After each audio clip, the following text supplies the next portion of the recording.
বন্ধুরা আপনারা অবশ্যই দেখতে পাচ্ছেন এডিট উইন্ডো কিন্তু ওপেন হয়ে গেছে, ঠিক আছে। তো 30/7 থেকে 3/8/25 পর্যন্ত আপনারা কিন্তু এডিট করতে পারবেন। অফিসিয়াল নোটিশ কিন্তু অফিসিয়াল সাইটে প্রকাশিত হয়েছে গতকাল। তো বন্ধুরা একদিকে অ্যাপ্লিকেশন চলছে বর্তমানে, আরেকদিকে রিভিউ পিটিশন। রিভিউ পিটিশনে কি সবার চাকরি বহাল থাকবে?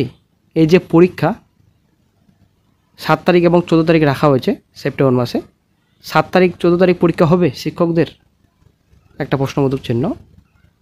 রিভিউ পিটিশন যদি অ্যাকসেপ্ট হয় এবং ওপেন কোর্টে যদি হিয়ারিং হয়, সবার চাকরি যদি বহাল থাকে, পরীক্ষা কি তবে হবে? তো বন্ধুরা অবশ্যই ভিডিওটি সম্পূর্ণ দেখুন, শেষ পর্যন্ত দেখুন। চ্যানেল নতুন দর্শক অবশ্যই চ্যানেলটিকে সাবস্ক্রাইব করে সঙ্গে অল সংখ্যা রাখবেন, প্রতিনিয়ত যেগুলো সরকারি বেসরকারি সবার আগে চাকরির খড়খড় আপডেট পাওয়ার জন্য।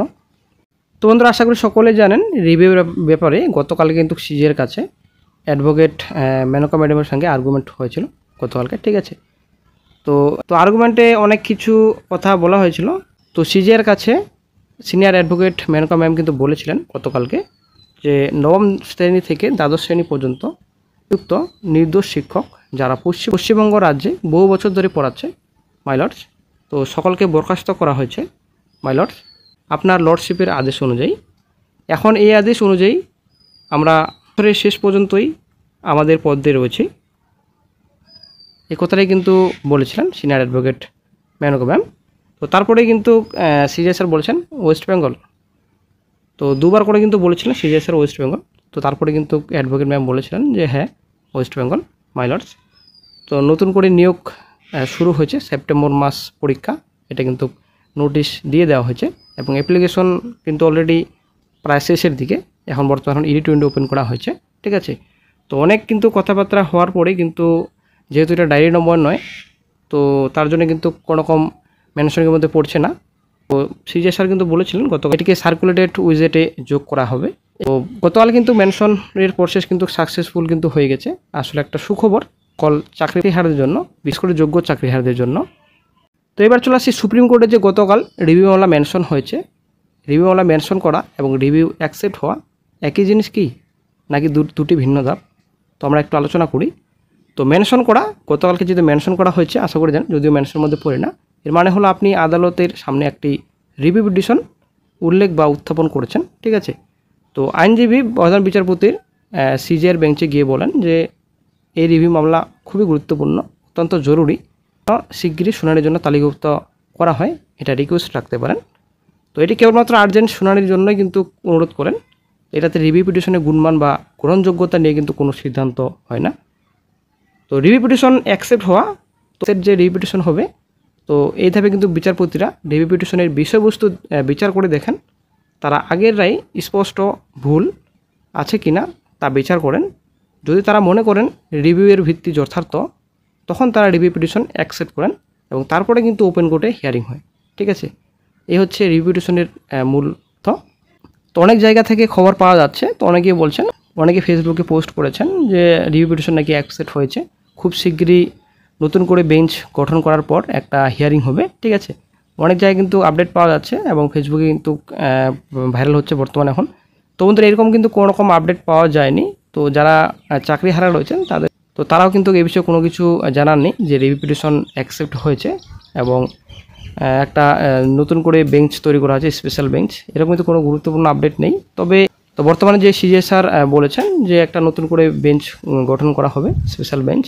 তো এই কথাটা কিন্তু অনেকটা সত্যি যে নতুন করে একটা বেঞ্চ গঠন করা হবে, তারপরে কিন্তু রিভিউ পিটিশন দেখা হবে। যদি রিভিউ পিটিশন যথার্থ মনে হয়, এই যে এর আগে যে রায় দেওয়া হয়েছিল, তো রায় যদি ভুল মনে হয়, কিছু মডিফাই করার দরকার, তবে কিন্তু রিভিউ পিটিশন অ্যাকসেপ্ট হবে। অ্যাকসেপ্ট হওয়ার পরে কিন্তু তবে একটা হিয়ারিং হতে পারে, তো তারপরে কিন্তু একটা ফাইনাল ডিসিশনে পৌঁছাবে কোর্ট। তো বন্ধুরা আপনাদের কি মতামত অবশ্যই বন্ধুরা কমেন্ট বক্সে জানাবেন। রিভিউ পিটিশন কি অ্যাকসেপ্ট হবে? প্রশ্নবোধক চিহ্ন। রিভিউ পিটিশনে কি সবার চাকরি বহাল থাকবে? প্রশ্নবোধক চিহ্ন। সবার চাকরি বহাল থাকবে নাকি যোগ্যদের শুধুমাত্র বহাল থাকবে? প্রশ্নবোধক চিহ্ন। তো অনেক কিন্তু এরকম প্রশ্নবোধক চিহ্ন রয়েছে, এখনও কিন্তু অজানা। বিস্তারিত আশা করা যায় খুব শিগগিরই, মোটামুটি আগস্ট মাসের প্রথম দিকে কিন্তু একটা গুরুত্বপূর্ণ আপডেট পাওয়া যাবে। বেশি দিন কিন্তু সময় নেই। যদি রিভিউ পিটিশন অ্যাকসেপ্ট হয়, তবে কিন্তু অবশ্যই ওপেন কোর্টে হিয়ারিং হবে। ওপেন কোর্টে হিয়ারিং হলে কিন্তু গুরুত্বপূর্ণ আপডেট পাওয়া যাবে। তবে চাকরির হারটা কিন্তু অনেকটাই আশা নিয়ে বসে রয়েছেন বর্তমানে এখন। সিনিয়র অ্যাডভোকেট মেনকা ম্যামও কিন্তু অনেক কিছু কথা বলেছেন এবং চাকরি হারাদের কিন্তু আশ্বাস দিয়েছেন, অনেকটাই আশা রয়েছে এবং চাকরি হারারাও কিন্তু বলছেন যে অনেকটাই পজিটিভ রিপ্লাই আসতে পারে এবং সবাইকে কিন্তু পজিটিভ থাকার কথা বলেছেন চাকরি হারাদের। তবে বন্ধুরা একটা কথা, তো রিভিউ পিটিশন যদি অ্যাকসেপ্ট হয় এবং রিভিউ পিটিশনে যদি রায় মডিফাই হয়, তো তাহলে কেমন রায় দেওয়া হয়েছে এর আগে? হাইকোর্টও শুনানি হয়েছে বহুবার, সুপ্রিম কোর্টও দিন যাবৎ কিন্তু শুনানি চলছিল। তো তাহলে এই যে জাজমেন্ট দেওয়া হয়েছে গত 3 তারিখে, সেই জাজমেন্ট কী রোল রয়েছে বর্তমানে এখন, সেটাই এখন দেখার বিষয়। তো আমার তো মনে হয় না বন্ধুরা যে এই যে গত 3 তারিখে রায় দেওয়া হয়েছিল সেখানে কোনো রকম ভুল ডিসিশন নেওয়া হয়েছে। এখানে রাজ্য সরকার কোনো মতেই কিন্তু যোগ্যদের লিস্ট অযোগ্য লিস্ট কিন্তু দিতে পারেনি, তার জন্য কিন্তু সুপ্রিম কোর্ট হাইকোর্ট কিন্তু প্যানেল বাতিল করে দিয়েছে, সম্পূর্ণ প্যানেলটাই, ঠিক আছে। এখনও বন্ধুরা এই যে 22 লক্ষ ওএমআর সিট এখনও কিন্তু রাজ্য সরকার প্রকাশ করতে নারাজ, ঠিক আছে। এই বিষয়ে কিন্তু সুপ্রিম কোর্টও কিন্তু কোনো রকম হস্তক্ষেপ করছে না। যদি বন্ধুরা এই কিছুদিন আগে বিচারপতি কুমারের বেঞ্চে, আশা করি আপনারা জানেন ঘটনাটি, এই যে নোটিফিকেশনের বিরুদ্ধে মামলা 22 লক্ষ ওএমআর সিটের মামলা কিছুদিন আগে উঠেছিল সুপ্রিম কোর্টে। তো সেখানে কিন্তু বিচারপতি কুমার স্যার পরিষ্কার বলে দেন এই রায় ভাবনা চিন্তা করে দেওয়া হয়েছে, অনেকবার শুনানি হয়েছে, হাইকোর্টও শুনানি হয়েছে, সুপ্রিম কোর্টও শুনানি হয়েছে, তারপরেই কিন্তু রায় দেওয়া হয়েছে। তো আমার সঙ্গে কিন্তু আলোচনা হয়েছিল, বিচারপতি স্যার বললেন, তারপরে কিন্তু রায় ঘোষণা করা হয়েছে। তো এই বিষয়ে আর কোনো রকম শোনা হবে না সুপ্রিম কোর্টে কিংবা হাইকোর্টে, আর পরীক্ষায় কিন্তু কোনো রকম আর নতুন নিয়োগে কিন্তু কোনো রকম বাধা দেওয়া যাবে না, পরিষ্কার কিন্তু বিচারপতি সঞ্জয় স্যার বলেছেন।